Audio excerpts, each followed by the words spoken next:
I want to thank everyone for joining us today. It's a pretty remarkable opportunity.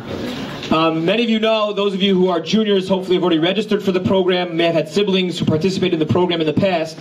But our school, over the last 5-6 years, the first several years Rabbi Shugabin, the last couple of years myself, we participated in a program through Yeshiva University called the Weinberg Bekias program, in which each week, for the most part, we learn an Amud, a half a page of Gemara, or one side of a page, and every 6 to 8 weeks, YU administers exams and holds the averages them together, and the top 3 that are ranked with all the yeshiva high schools that participate in North America receive cash prizes.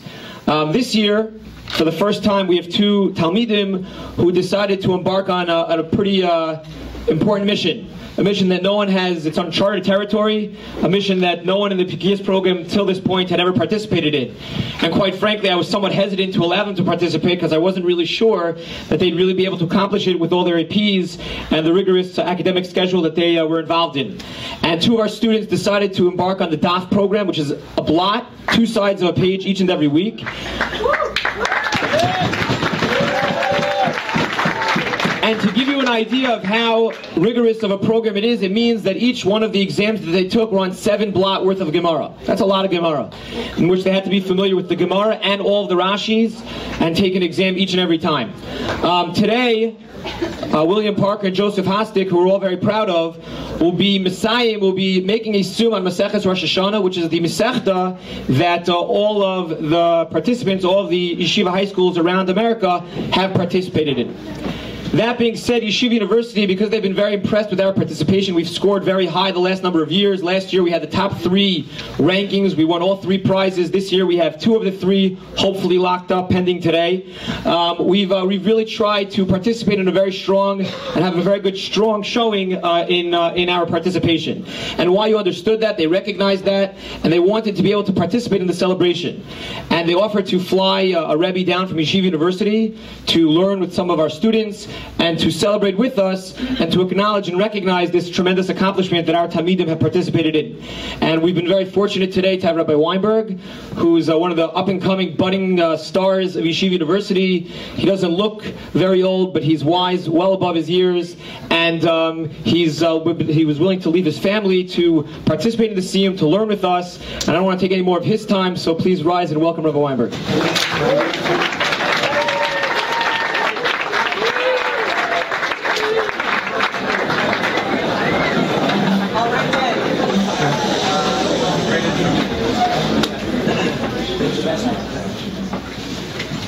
Thank you, Rabbi Shaka.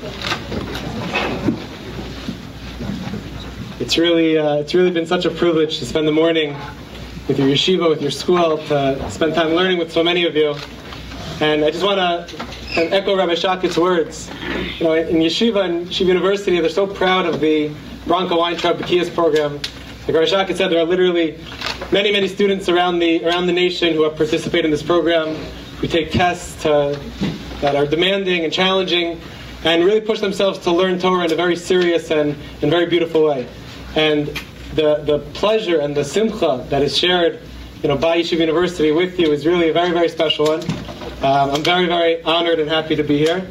And I think it really says a tremendous, tremendous thing for this yeshiva, that the entire school comes together to celebrate the accomplishment of its students, to take time out of a busy school schedule, to stop and to acknowledge the great efforts of so many. There were 2 students who were fortunate enough to finish the entire Masechta, but many students committed themselves to extra learning, to demanding learning, and it's really such a tremendous accomplishment and something that I'm really so thankful and happy to be a part of. And I want you to just take a few moments to think about this, not only as the accomplishments of those few individuals who took on this challenge, but to really look at this as an accomplishment of your entire yeshiva. The Vilna Gaon points out an amazing thing when it comes to the making of Siyum. He says, if you look at the word Siyum, fascinating insight, the word Siyum, he says the Nigla and the Nistar, the revealed and concealed dimensions of the word, align in a very beautiful way. He says, take, for example, again, the word is spelled Samuch Yud Vav Mem. But the Vilna Gaon, in his great depth of Torah understanding, points out the following. He says, if you spell out the word Samach Mem Chaf, if you were to write out the letter as if it was a word, Samach Mem Chaf. The gematria, the numerical equivalent of the letter Samach, is 60. And the Mem and Chaf, which emerges when you spell out the letter, is also 60. Yud, the next letter of the word Siyam. Yud is the Yud. Yud is gematria 10. If you spell it out, Yud, Vav, Dalet, Vav and Dalet is also gematria 10. Vav is spelled Vav, Vav. The Vav parallels the Vav. And the Mem, concluding the word Siyam, the Mem parallels the Mem. Says the Vilna Gaon, in understanding what it means to be a part of a Siyam, L'Ramez, it comes to hint, Shehin HaNigled, Dahainu HaLomid B'Poel, whether the revealed members of the Siyam, the ones who actually studied the Torah that we celebrate today, V'Hein HaNistar, and those who played a more concealed role, who encouraged those who are learning, who took the time to celebrate in this way, to give them the continued encouragement, to finish other Masechtos and to learn further. Those, the Hainu Shalo Lamad, Raksha Mishtamish Imo La'asiyam, those who didn't actually learn the Masechta, but joined to celebrate in the Siyam, Shneim Heim Shavim Heim La'asiyam. They're equal when it comes to the celebration of the Siyam. This is not merely the celebration, I don't want to take away, God forbid, from William and Joseph, but this is not merely the Siyam of two individuals who took on a tremendous project and were able to finish it. This is a celebration of the entire yeshiva. Everyone, to bring the words of the Vilna Gaon into this morning's celebration, everyone will get a donut. You can celebrate that. You can clap for that. That's worth clapping for. I taught in high school for 5 years. I know what a donut can sometimes mean to a high school student. But to really appreciate the accomplishment of, again, your entire yeshiva is something very special. You know, what exactly are we celebrating when we have a siyum? Is it that we have more knowledge, that two students have acquired some more facts, they have a little bit more of an understanding of Masechtas Rosh Hashanah? That's certainly the case. But I think the celebration of a siyum is much more than that. It's the celebration of the fact that the Rabbanu Shalom, the creator of the universe, decided to partner with mankind in giving us the Torah. That Hashem decided to give us His will in a written form that we could study and understand Him more and more, and to deepen our understanding, and to appreciate HaKadosh Baruch Hu in a deep and meaningful and life-enriching type of way. We have a statement, it's a medrash, it's also a comment in the Zohar, Istakul ba'oraisu bara alma.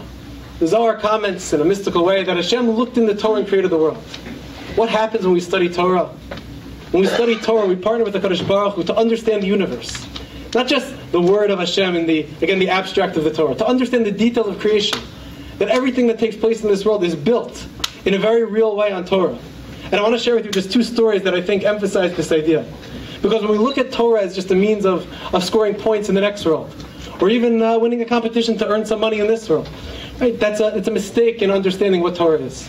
When we study Torah, we understand the inner workings of reality.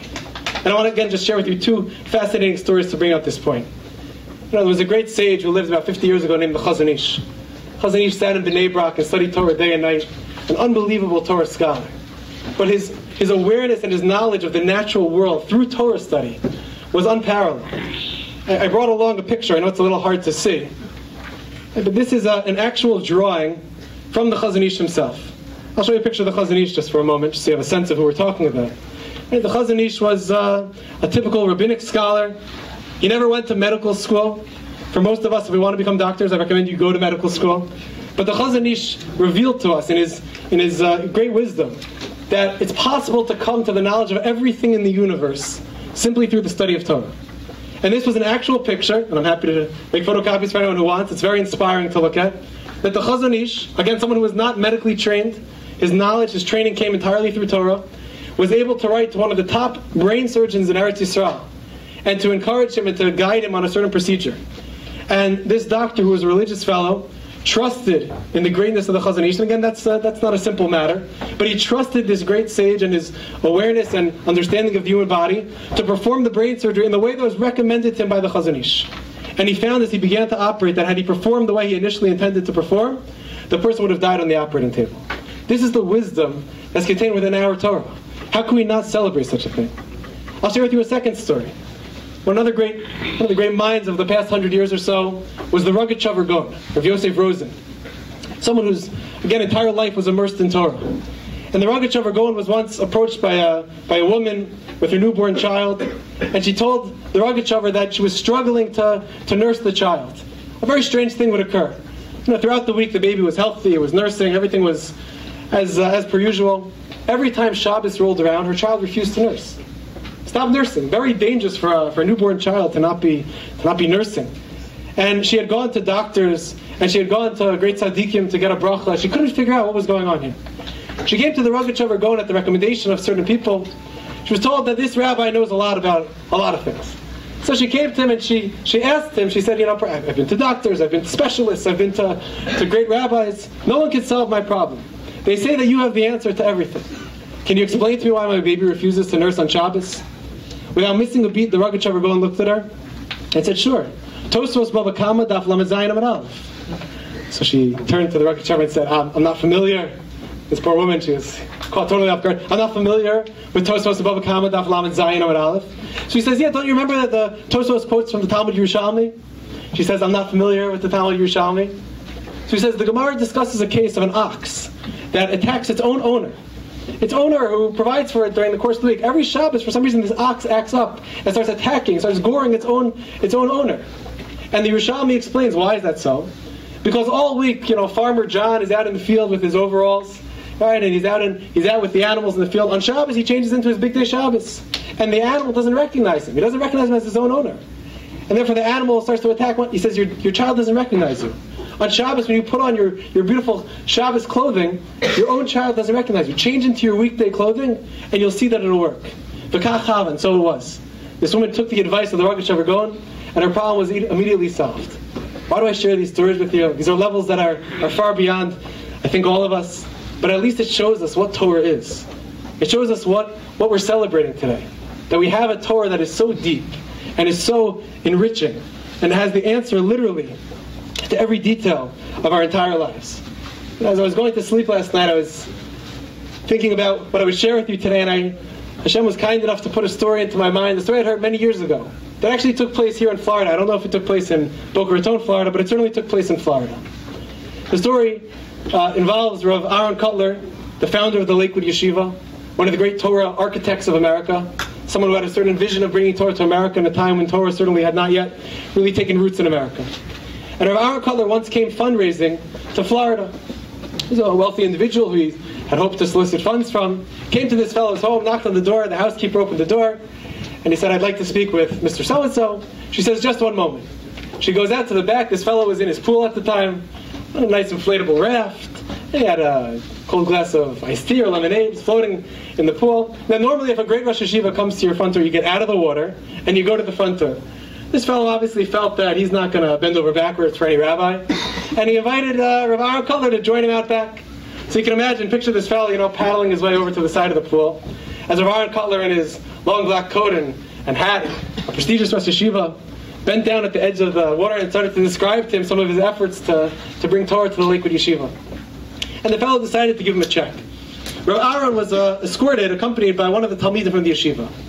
And this young fellow who had spent much of his time in the walls of the Beis Medrash wasn't familiar with people who lived in this way. He saw this fellow with his very large house and his beautiful pool and the nice car in the driveway, and he was very taken by it. And the whole time this young fellow was looking this way and that, taking in the beautiful home in which this fellow lived. And as he walked out, he turned to his Rabbi, Rav Aaron Cutler, and he said to him, Rabbi, believe me, I know that the Torah that we study is going to be our ticket to the next world. But you have to admit, this guy really has the life in this world. We may have Olam Haba, but he certainly has Olam Hazeh. And Rav Aaron Cutler turned to this Talmud, and he said, you have it all backwards. He says, you have to understand, the Torah we study, that's what gives us life in this world. If you can afford a nice house and a nice car, you're so blessed you should enjoy it. But the Torah that we study is what gives life meaning. It's what makes life, the life of a Jew, purposeful. That everything that I do, that every question, that every detail of my existence is guided by the Ribono Shel Olam, by the Creator of the universe. That's the greatest privilege and the greatest blessing of all. I want to just conclude by sharing the words of Rav Soloveitchik. I'm sure many of you have heard from Rav Soloveitchik, again, one of the great Torah minds of our generation, someone who helped to build up Yeshivas Rabbeinu Yitzchak Elchanan, the Yeshiva of Yeshiva University. And some of his own Talmidim once made a siyum on the occasion of finishing a parak of Gemara. They didn't finish an entire Masechta. They finished a parak of Gemara, and they invited the Rav to speak. And in a volume called Shiurei HaRav, they printed the impromptu remarks of the Rav, Rav Soloveitchik, that was shared at that time. The Rav said the following: in a certain sense, what Kedusha is for the Jew, Torah is for the Talmid Chacham. Torah should not just be an intellectual pastime. True, one can enjoy the intellectual creativity involved in Talmud Torah. I had a wonderful time this morning seeing how creative some of you could think. It's unbelievable, but it doesn't stop there, says the Rav. Talmud Torah should be an emotional experience as well. One should feel a tremor when engaged in it. You should be excited. It should energize you. You should feel alive. The Torah should not just be seen as a book, but as a living personality. A queen like the Shabbos Malkasa, with whom one can establish an I-thou relationship, a personal relationship. In many places, the Torah is referred to as a personality. As for example, the Torah said before the Holy One, blessed is He. In the Midrashim, it describes the Torah speaks. The Torah is alive. The Torah is real. It's a Torah Chaim. And there's no greater celebration than when we make a siyum and we acknowledge the fact that Torah has continued to live on. Despite the fact that we've traveled the entire globe, the Jewish people have scattered to the four corners of the earth, the Torah lives on in a very, very real way. And the Rav concluded, the study of Torah should be a dialogue, not a monologue. If I look at the Gemara as simply paper and print, as merely a text, I would never be creative. Torah is a friend. Better than any friend that you could friend on Facebook. The Torah always likes you. It's just up to us to click like back at the Torah. To say that we accept you, we choose you. So, Amir Hashem, you as a yeshiva should continue to engage in this program, in the B'kiyas program, and all your learning. You have an unbelievable school here. It's such a privilege to be a part of it. And Amir Hashem, as you cast your votes for Lily and for Ethan and for Isaac and for Hannah and for everyone who's running for the upcoming elections, take the time to vote for Torah as well. To remind yourself that the Torah is a good friend.